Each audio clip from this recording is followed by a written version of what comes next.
Começando mais um programa Tira Dúvidas ao vivo, toda sexta-feira abençoada, aqui com o pastor Luiz Rigonato, nosso querido, nosso mestre aqui. E é para você que é um apaixonado pelas escrituras sagradas, você que quer conhecer mais e mais da palavra de Deus, que é tão maravilhosa. Esse programa é feito com a sua participação. Então participe, interaja com a gente. Esse programa também está sendo transmitido no nosso canal do YouTube, tá? Que é Rádio Vinha FM. E as perguntas podem ser feitas pelo nosso WhatsApp, 9999-72005. Olá, pastor, tudo bem com o senhor? Bom dia, Raquel, tudo bem com você também, né? A nossa audiência, bom dia. Preste atenção no que eu vou falar ao seu coração agora. Tudo que Deus faz, Ele faz pela palavra e pelo Espírito.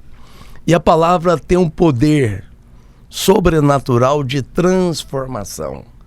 Você quer vida boa, vida abençoada, gratificante, que vale a pena viver? Se entregue, se exponha à palavra, à leitura, a estar conosco hoje, por exemplo, nesse programa, que nós vamos compartilhar a palavra. A Bíblia diz que tem duas maneiras básicas de transformação. A primeira é pela palavra. Em Romanos capítulo 12, versículo 2, diz assim: E não vos conformeis com este século, mas transformai-vos pela renovação da vossa mente, para que você possa experimentar qual é a boa, perfeita e agradável vontade de Deus. Compartilhando e estando conosco nesse momento, a resposta às perguntas que vocês fizerem será com base na palavra de Deus. É uma decisão do coração aqui. Nós estamos aqui como rádio, como emissora, como voz que clama. E nós estamos aqui para proclamar a palavra de Deus. Uma outra coisa importante: se você estiver exposto à palavra, é mais uma cooperação na sua vida para você ser transformado. Outra coisa que te transforma: a contemplação do Senhor. O Senhor e a palavra são a mesma coisa. Se você ouve a palavra, você está contemplando o Senhor. 2 Coríntios, capítulo 3, versículo 18, veja o que a Bíblia diz, eu leio com você. E todos nós, com o rosto desvendado, contemplando como por espelho a glória do Senhor. Essa contemplação, ela se dá basicamente e fundamentalmente pela palavra.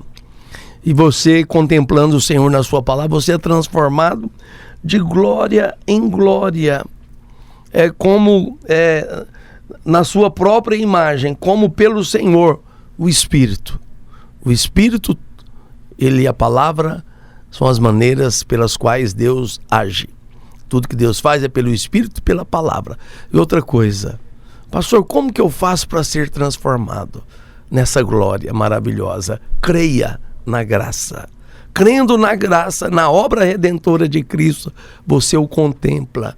Mas quando você contempla Cristo, você tem que contemplar pela fé a bondade, a graça, a infinita misericórdia dele, né? As misericórdias que não têm fim. Amém? Então fique conosco, Deus vai fazer infinitamente mais. E contemplando o Senhor, ao ouvir a palavra, você é transformado de glória em glória pelo Espírito Santo. Amém, Raquel? Amém, pastor. Glória Vamos começar a Deus. aqui com a pergunta da Gleice Kellen, glória a Deus. Ela diz o seguinte: qual é a diferença, pastor, entre pastores que falam sobre o futuro e os benzedores que falam do futuro também? Vou dizer algo muito sério aqui, essa questão de interesse por saber as coisas do futuro. Olha, com muito amor no meu coração, o que me ocorre aqui agora de falar com você é quem é inseguro pelo futuro e fica querendo de maneira alheio à vontade de Deus, porque o que Deus quer falar com você, Ele vai falar, Ele fala. Quem vai atrás de profeta para ouvir alguma coisa sobre o futuro, eu chamaria isso de feitiçaria. É um estelionato da vontade de Deus. Deus não quer que você fique correndo atrás de saber do futuro, porque o futuro, já viu o clichê e a verdade? O futuro a Deus pertence. Isso demonstra confiança. Porque quem fica correndo atrás de profetas, e a sua pergunta é, mas é a diferença entre os pastores que falam sobre o futuro e os benzedores, que falam do futuro também. O pastor fala do futuro. Não, o pastor, a Bíblia diz que quem profetiza fala aos homens, para quê? Para edificar, exortar e consolar. Profecia não é propriamente dita vaticínio, previsão de futuro. Não, não é isso. É muito mais do que isso. Por quê? Se você tem uma postura boa hoje, sendo edificado, exortado e consolado, o seu futuro será bom. A sorte do futuro se baseia nas escolhas acertadas do presente. Então não fique atrás de feiticeiros para cartomancia evangélica. Ah, vou na casa da profeta, que ela é uma mulher de Deus e ela fala o meu futuro. Isso, acredite, não é de Deus. Quando Deus não quis falar com Saul, a melhor decisão de Saul é que ele não fosse atrás da médio em Endor. Estava ali querendo saber do futuro. Se deu muito mal com isso. Teve um término de carreira fracassado. Então, cuidado. Pastores que ficam predizendo o futuro, eu não sei qual que é o propósito disso. Porque o nosso futuro está seguro nas mãos de Deus. Mas se Deus quer falar, é claro que Ele vai falar. E Ele fala. Nos dons de revelações nós temos... palavra de conhecimento, palavra de sabedoria. E quem profetiza e tem um dom de palavra de sabedoria e palavra de conhecimento, ele está sendo profeta de Deus. Mas o profeta não é propriamente para predizer o futuro, para prever as coisas que vão acontecer. Mas segundo a Bíblia, a base é edificar, exortar e consolar. Então, fica aí essa explicação, Gleice Kellen. Maravilha, pastor. E o Lázaro Barra quer saber sobre o batismo no Espírito Santo e o batismo nas águas. Qual dos dois é mais importante? Olha, o batismo nas águas, o batismo de Jesus. Lembre-se de uma coisa. O batismo de Jesus é diferente do batismo de João, ok? Porque João, ele estava na dispensação dos profetas. E ele encerrou essa dispensação, esse período. Quando veio Jesus, os discípulos de Jesus batizavam o batismo de Jesus. Paulo, em Atos capítulo 18, ele pergunta aos irmãos da igreja em Éfeso: vocês já foram batizados? E eles disseram: olha, nós fomos batizados no batismo de João. Aí Paulo que fez? Batizou eles no batismo de Jesus. O batismo de Jesus é para remissão dos pecados. E de fazer discípulo de todas as nações, batizando-as em nome do Pai, do Filho e do Espírito Santo. Esse batismo é uma ordenança da nova aliança, como a ceia. Batismo e ceia. Você se batiza para entrar e fazer parte da família. É uma espécie de aliança, de recomeço. É uma mudança de jurisdição. Você sai do mundo e vem para a igreja. A igreja é uma jurisdição celestial. É uma embaixada celestial aqui na terra. Desta forma, o batismo ele é fundamental. Mas o batismo não tem o poder de salvar. O que salva é o Senhor Jesus, quando você crê com o coração e confessa com a boca. Você me pergunta, qual é mais importante, o batismo nas águas ou o batismo com o Espírito Santo? Bom, os dois não seguem essa hierarquia de importância. Os dois são indispensáveis. O batismo nas águas é a aliança e o batismo no Espírito Santo é a capacitação com poder. É o transbordamento da presença do Espírito na sua vida para que você, em nome do Senhor e pelo Espírito, você possa fazer obras ainda maiores. Por quê? É capacitação de poder. O Senhor Jesus falou: vocês vão receber o Espírito Santo, que virá sobre vocês. E vocês receberão poder. e sereis minhas testemunhas. Nós estamos aqui para testemunhar a favor do Senhor, da vida, morte, ressurreição, obra de redenção e tudo aquilo que é necessário para a edificação da igreja. Então os dois, Lázaro Barra, são muito importantes, mas nenhum garante salvação. O que garante salvação é a fé na graça mediante essa fé. Pela graça sois salvos mediante a fé. Mas não é pelo batismo, nem pelo batismo do Espírito Santo. Batismo nas águas e batismo no Espírito Santo são consequências naturais daquele que nasceu de novo, ok? E eles não acontecem antes da salvação. Não existe batismo no Espírito Santo, ou mesmo batismo nas águas, pelo menos não deveria acontecer antes da pessoa se converter, Raquel. Eles só têm isso depois que se convertem, ok? Então essa é a relação. Batismo nas águas, batismo no Espírito Santo é consequência natural do novo nascimento, que é a salvação. A salvação é pela graça mediante a fé. Crê com o coração e confessa com a boca para o arrependimento, né? Paulo falou assim, quem crê, se no seu coração creres que Deus ressuscitou, ou melhor, no seu coração creres que Jesus é o Senhor, e com a sua boca confessares, né? Então você vai ser salvo. Seu coração crê que Deus o ressuscitou dentre os mortos, e com a sua boca você fizer essa confissão, Deus é que mede a honestidade do seu coração, tá? Aí você é salvo. Maravilha, amém, Raquel? pastor, amém. Pastor, o senhor falou aí sobre o batismo nas águas ser semelhante à aliança. É a aliança, né? Só um adendo aqui. Sim. Então seria semelhante à circuncisão? É como se fosse? Sim, essa colocação ritual, ela é digamos. importante, né? A circuncisão era o testemunho da justiça pela fé na velha aliança.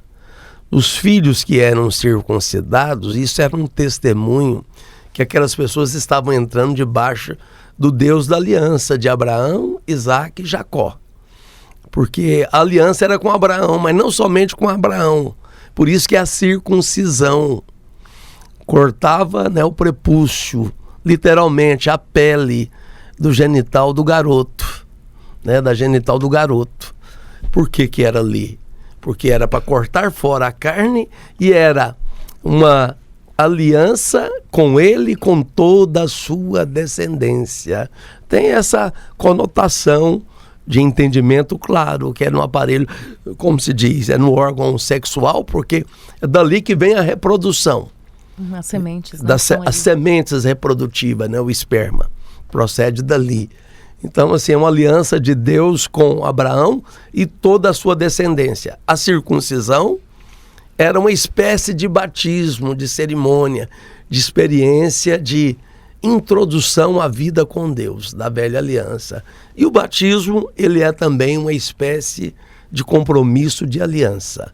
É um testemunho público daquilo que aconteceu no coração.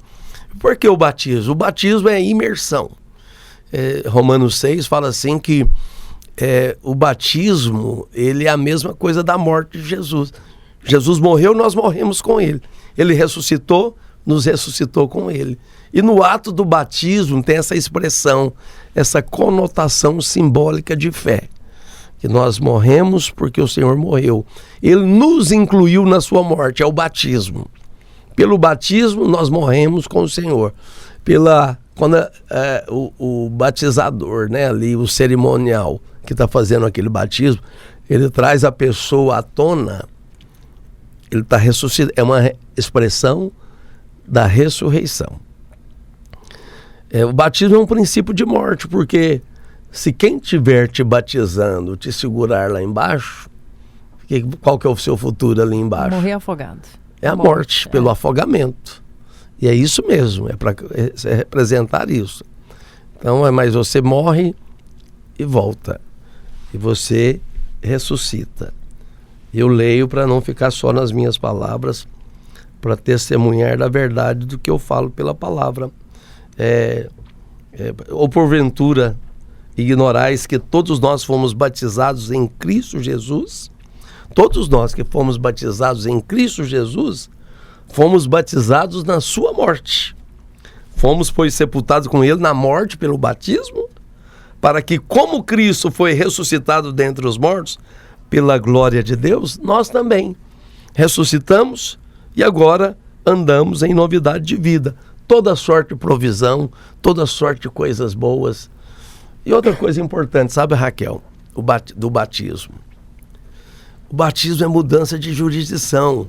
O maior símbolo do batismo, os dois maiores, é o dilúvio, ou seja, quem entra na arca que é Cristo, aquelas águas se tornam águas de salvação pela arca. Quem fica lá no dilúvio morre. Então o batismo, para quem entra é salvação, para quem não entra é condenação.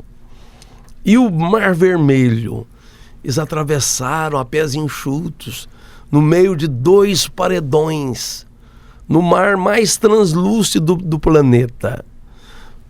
Fernando de Noronha, a lucidez dentro d'água é de 40 metros. Caribe, lucidez dentro das águas, 80 metros. Mar Vermelho, 140 metros.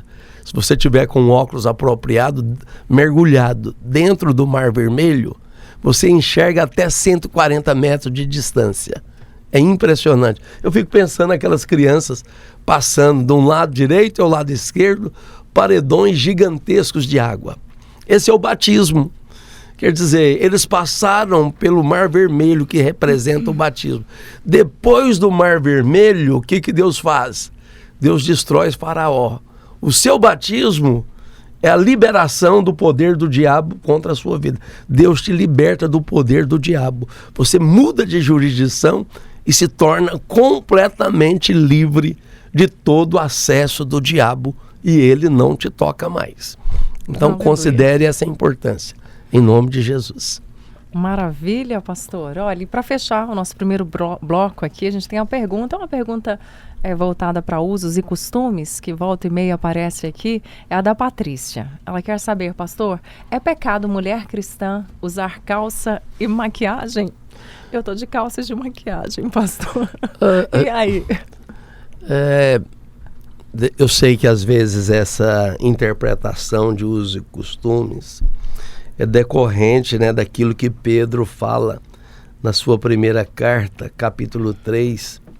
Ele fala assim, olha, eu vou dizer aqui para antecipar a minha resposta, né, para não ficar dando círculos em volta e não ir ao ponto. Não é pecado. Acho que é pecado mulher andar feia, mal vestida, maltratada, desorganizada. Porque dizem que não existe mulher feia, né? Mas existe mulher mal arrumada. Eu acredito nisso. A mulher tem um poder de embelezamento que é uma coisa divina. Né? Deus fez as mulheres assim. As mulheres foram criadas para serem bonitas. Os homens foram criados para serem uma bênção. Aleluia. Então, meu marido é bonito também. Bom, aí a palavra de Deus fala assim, mulheres, sede igual, 1 Pedro capítulo 3. Sede igualmente submissa a vosso próprio marido, para que se ele ainda não obedece à palavra, seja ganho, sem palavra alguma, por meio do procedimento de sua esposa, ao observar seu honesto comportamento, cheio de temor. Não seja o adorno da esposa o que é exterior, como o frisado dos cabelos, né? Adereços de ouro, aparatos de vestuário. Seja, porém, o homem interior do coração unido ao incorruptível trajo de um espírito manso e tranquilo. Uma mulher com essa característica aqui, quando ela é mansa, tranquila, prudente, como elas devem ser, ela já tem um espírito manso e isso já expressa uma beleza sobrenatural e natural. Mas não é pecado a mulher pôr adereço de ouro ou aparato de vestuário. Não é pecado. O que Paulo está falando, o que Pedro está dando é prioridade. Aquilo que é em primeiro lugar do coração. E depois, se a mulher tem esse trato no coração e no espírito, ela está livre. Aliás, ela não vai se adereçar com exageros e trajes extremos, né? de mau gosto, porque aí fica brega, né? Mulher tem que ter bom gosto. Isso é o que Deus gosta. E a alegria do coração se faz bonito o rosto, é o que Provérbios fala. Agora, não é pecado, viu, Patrícia? Mulher cristã. Agora, calça, tem a calça para mulher e calça para homem. O que a Bíblia diz é que o homem não usa calça de mulher, nem mulher usa calça de homem. É isso que a Bíblia diz. Mas não é problema usar calça, desde que seja para mulher. Maravilha. Ok, estamos finalizando o nosso primeiro bloco. Vou deixar no ar aqui a nossa próxima pergunta. É a do Clebson. Ele quer saber se há salvação depois da morte de uma pessoa. Será que é possível? A gente vai descobrir no próximo bloco. Participe, ainda dá tempo de você interagir conosco através do nosso WhatsApp 999972005. Até daqui a pouco.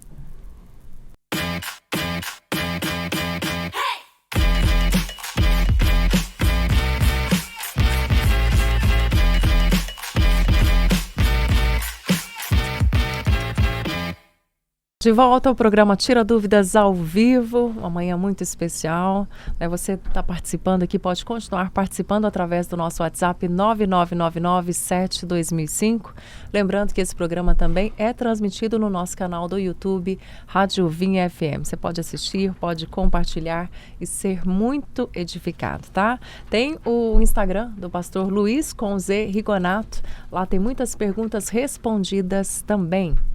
E olha só, a gente falou da última pergunta aqui, pastor, do Clebson, exatamente. E ele pergunta o seguinte, pastor, é possível, né, uma pessoa depois que morre, tem a possibilidade de receber salvação, a salvação para ela após a morte? Em Hebreus 9:27, Clebson, está escrito assim, ao homem está ordenado morrer uma vez, vindo depois o juízo.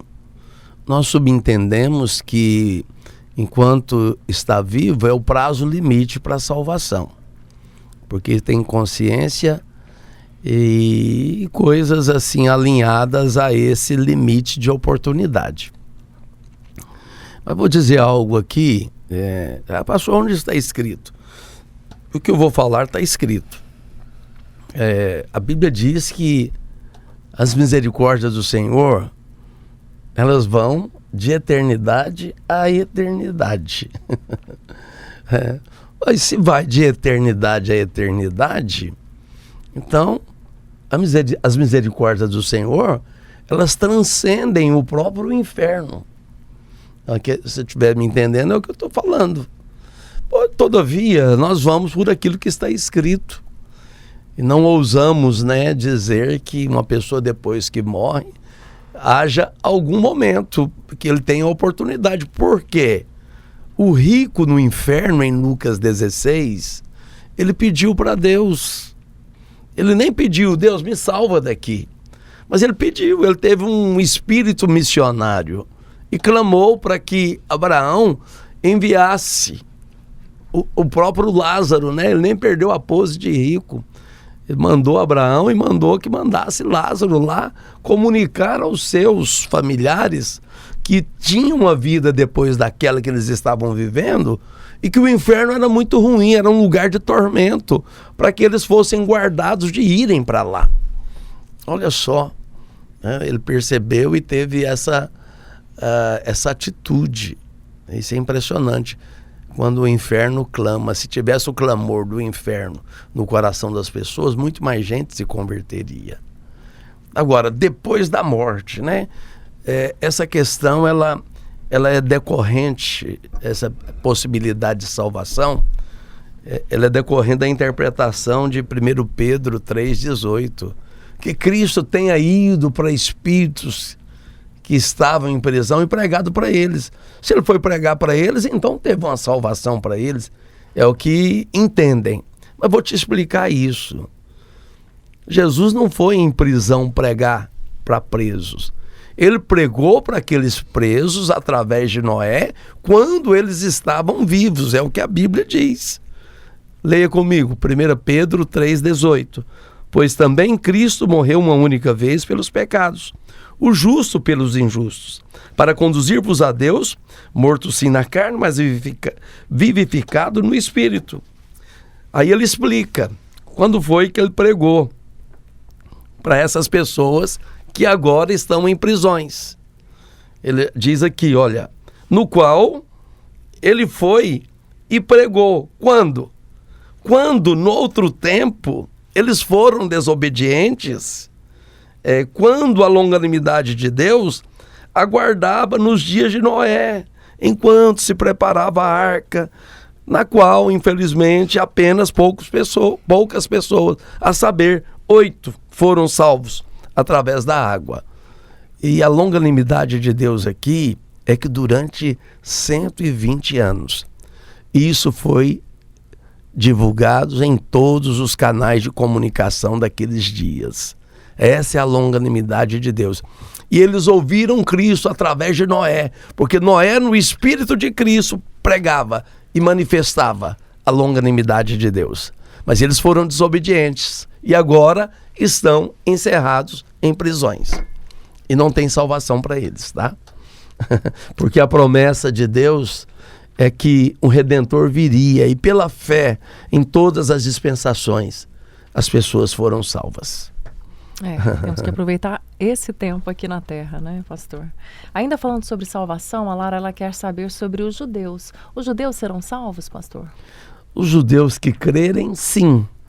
Romanos 9:17 fala assim, que deles clama Isaías, ainda que os filhos de Israel, o número deles seja como a areia do mar, o remanescente é que será salvo. Mas no próprio capítulo 11 de Romanos, a Bíblia fala que os judeus serão salvos na sua... O que é remanescente, pastor? Boa pergunta, né? Remanescente, a menor parte do todo. Tá. Se você tem $1 milhão na sua conta, você vai para Paris, você vai para Nova York, esbanja e gasta seu $1 milhão. Aí sobra $10 mil. Esses 10 mil é o remanescente do $1 milhão. Sim. Entendeu? Entendi. É a menor parte. Então, assim, o remanescente de Israel é a última parte do todo. Mas eu me lembrei de um texto, né, que eu até mencionei aqui, que está em Romanos capítulo 11. Há uma promessa para os judeus. Pastor, os judeus se salvam pela aliança que eles têm com Abraão. Olha, Deus tem um compromisso com Abraão, mas eles se salvam pela salvação que há em Cristo. Quando Jesus está num determinado local, pregando para as pessoas ali, estão com portas fechadas. Alguém bate na porta e aquela pessoa fala: Jesus, olha, sua mãe, seus irmãos, suas irmãs estão aí, querem falar com você. Ele olha para aquela assistência, aquelas pessoas que estão ali, e fala assim: quem é minha mãe? Quem são meus irmãos? Quem são minhas irmãs? Muitos têm uma interpretação de que Jesus estava sendo mal educado, desrespeitoso e desonroso. De maneira nenhuma. Ele estava falando algo muito sério, que é a mudança dispensacional. E ele fala assim: minha mãe, irmãos e irmãs, são todos aqueles que fazem a vontade daquele que me enviou. Qual que é a vontade daquele que me enviou? Que creiam em mim. Ele era o grande sinal de salvação e o grande fator de salvação. Antes se salvava por descender, porque todo judeu acredita que ele é salvo meramente por ter essa consanguinidade de descendência abraâmica, né? Isso não salva. João falou, os fariseus estavam vindo para ser batizados por ele, e falou assim: quem vos induziu a fugir da ira vindoura?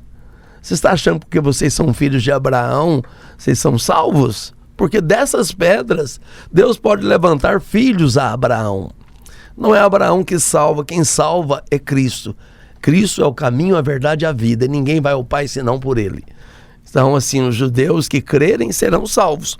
Agora, haverá uma salvação, porque Deus vai promover uma grande salvação sobre os judeus, né?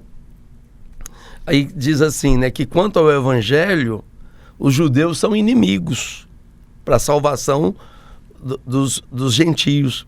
Quanto, porém, à eleição, amados por causa dos patriarcas, é porque os dons e a vocação de Deus são irrevogáveis. Aquilo que Deus prometeu, ele não falha mais. E aí diz assim que, porque Deus a todos encerrou na desobediência, a fim de usar de misericórdia com todos. Os que estiverem vivos por ocasião da volta do Senhor, para reinar sobre a terra, eles serão salvos. Haverá uma promoção de grande salvação entre os judeus. Apocalipse 7 fala da salvação de 144 mil judeus. Mas não são somente eles. Eles são apenas os primeiros de um grande mover. Serão 144 mil judeus cheios do Espírito. Espécies de John Wesley, de Benny Hinn, de outros grandes homens que eu admiro, o pastor Aloysio, pregando para os judeus daqueles dias. Eu acredito na plenitude da salvação dos judeus que estiverem vivos por ocasião da vinda de Jesus para tomar posse da terra. Amém? Amém, pastor.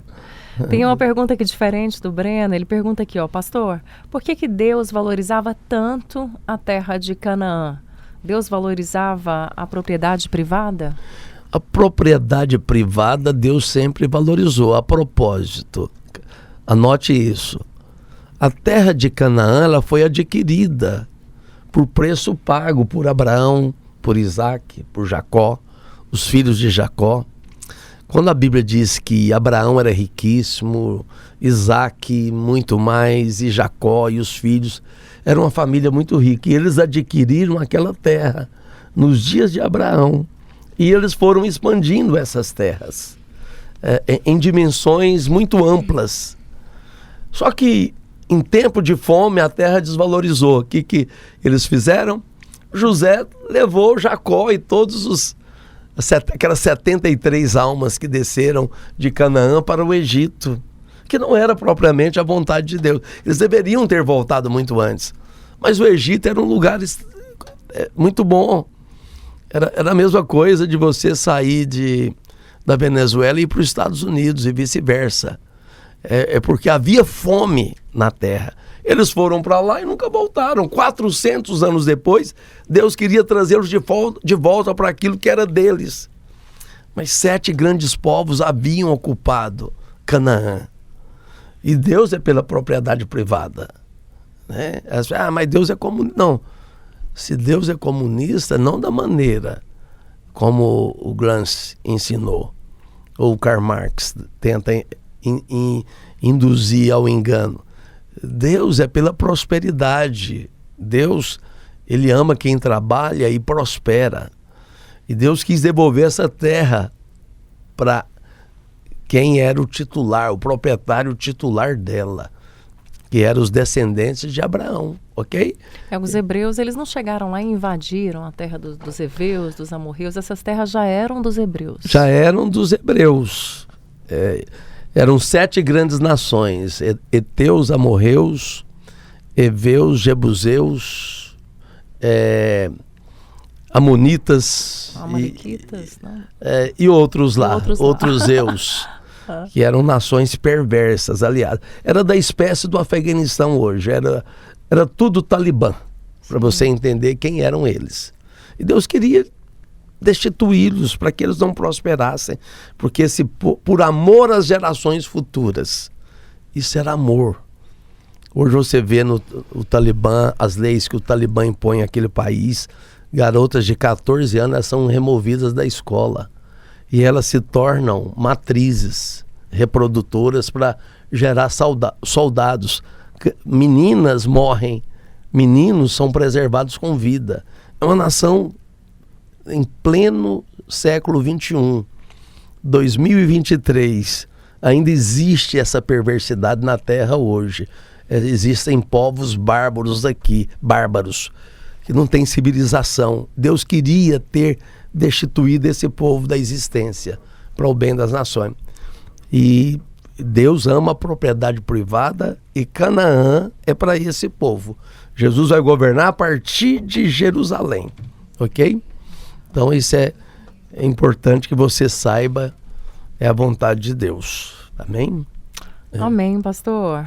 Olha essa pergunta aqui do Juvenal. Por que Deus instituiu as festas? Aliás, Deus é bastante festeiro, diz ele. Sim, Deus é bastante festeiro, Juvenal? Juvenal. Então, Juvenal, é interessante. Primeira vez que me faz essa pergunta. Nunca me fizeram. A festa era uma comemoração da vitória de Deus. A primeira festa da Páscoa. Por que a festa... Não estou colocando aqui na ordem cronológica que elas aconteciam, mas a festa da Páscoa era para comemorar o grande livramento de Deus de Israel do Egito. Páscoa é passagem. Não tem nada a ver com ovo de Páscoa, ovo de chocolate, coelho. Não, isso aí é um grande estelionato da verdade da Páscoa. Né? A Páscoa é a passagem do anjo da morte. Quem estava coberto pelo sangue, o anjo não entrava naquela casa. Era a última praga sobre o Egito, a morte dos primogênitos. Desculpa. Então, assim, é uma grande festa. A outra festa que acontecia 50 dias depois, Pentecostes. 50. O Pentecostes era uma celebração que acontecia, que Deus realizava, queria que o povo realizasse para comemorar esse 50º. O Pentecostes era um jubileu. E tinha, antes dessas duas festas, eu falei as 3 principais, mas tem muitas outras. A festa dos tabernáculos, festa das primícias, era a comemoração da grande colheita que Deus havia dado para Israel. Deus era um Deus de fartura. E a festa das primícias e dos tabernáculos era para que comemorassem. Ou seja, das primícias é a festa das colheitas, e tabernáculo era para comemorar o tempo que eles estiveram tabernaculando ou morando em tendas durante o deserto. Deus fez com que eles atravessassem o deserto, sustentou por esses 40 anos, e agora eles comemoram a vitória de Deus estando em Israel, morando em casas que eles não construíram, mas casas cheias de tudo aquilo que é bom. A festa dos tabernáculos até hoje acontece em Israel. Eu já tive o privilégio de ir uma vez durante a festa dos tabernáculos em Israel. Uma multidão de pessoas do mundo inteiro vão para lá para comemorar. Então, eu falei festa das primícias, tabernáculos, Páscoa e Pentecostes. E outras festas que faziam parte das ordenanças, as cerimônias do culto a Deus através do judaísmo. E é por aí. Na verdade, as festas eram memoriais, né, pastor? Eram sempre uma estratégia para se lembrar, né? Isso. De tudo aquilo que Deus tinha feito. Né? Festa é para lembrar daquilo que é bom. Festa é festa. Bom. Festa é alegria. É celebração. Celebração. Nós vamos celebrar com a oração agora, né? As perguntas continuam chegando, mas semana que vem tem mais, tá? Você pode acompanhar esse programa através do nosso canal do YouTube. Não se esqueçam de seguir o pastor Luiz com Z Rigonato no Instagram e o meu Instagram também, Raquel de Lima Oficial. Vamos orar? Pai, no nome de Jesus, nós te damos graças pela sua palavra. Obrigado, Senhor, porque diante do Senhor nós temos motivos abundantes para festejarmos. Porque o Senhor é bom, a sua misericórdia se renova a cada manhã. O seu amor nos alcançou e nada poderá impedi-lo, nem altura, nem profundidade, Senhor, nem poderes, nem coisas do presente ou do futuro poderão impedir o Senhor de nos amar. O Senhor nos ama com amor profundo, o Senhor cuida de nós com dedicação e amor pastoral. Obrigado, Deus, porque o Senhor nos leva para pastos verdejantes. Sobre pastos, o Senhor é o primeiro, é o maior especialista. O Senhor nos leva para lugares, para pastagens de fartura. O Senhor nos leva para águas tranquilas, do refrigério do Senhor. O Senhor nos esconde no seu esconderijo. Ó Deus, nos livra de todo mal. Cai 1.000 ao nosso lado, 10.000 à nossa direita, mas nós não somos atingidos. Aqueles que me veem e me ouvem agora são abençoados. O Senhor os alcança com a tua graça, com o teu favor, com a tua bondade. Senhor, nós estamos orando nesses dias, Senhor, por casa cheia de todas as coisas que são boas. Senhor, com livramento divino, nos livrou da terra da escravidão, que era o Egito, esse mundo, e nos trouxe para essa terra prometida, que é o próprio Cristo. Oh Deus, e aqui nós temos casas cheias de tudo que é bom. Senhor, nós temos fartura, poços que nós não cavamos estão fluindo com muita água. Esse é o fluir do Teu Espírito sobre nós. Nós não nos esquecemos da Sua bondade. E nessa sexta, com gratidão no nosso coração, nós Te louvamos, invocamos a Sua bondade. Nós tememos ao Senhor. Oh Deus, mas o nosso temor é submissão de honra. Nós servimos ao Senhor com alegria. Juramos pela aliança que o Senhor jurou sobre nós. Meu Pai, meu Deus, em o nome de Jesus, nós Te glorificamos com toda a força do nosso coração. E que nosso espírito, alma e corpo sejam preservados diante da Sua palavra, irrepreensíveis, Senhor. Haja graça sobre aquele que precisa dessa graça. Provisão abundante para aquele que está passando por escassez. O que está endividado, Pai, abra uma porta de provisão para ele, livra ele da dívida. O que está enfermo, nós enviamos uma palavra de cura. Porque o Senhor na cruz do Calvário carregou com as nossas enfermidades, pelas suas pisaduras, feridas, nós fomos curados. Nós comemos e bebemos do Senhor. O Senhor é vida, o Senhor é saúde, o Senhor é alegria. O Senhor é tudo aquilo que é bom. Em o nome de Jesus. Amém e amém. Louvado seja o nome do Senhor.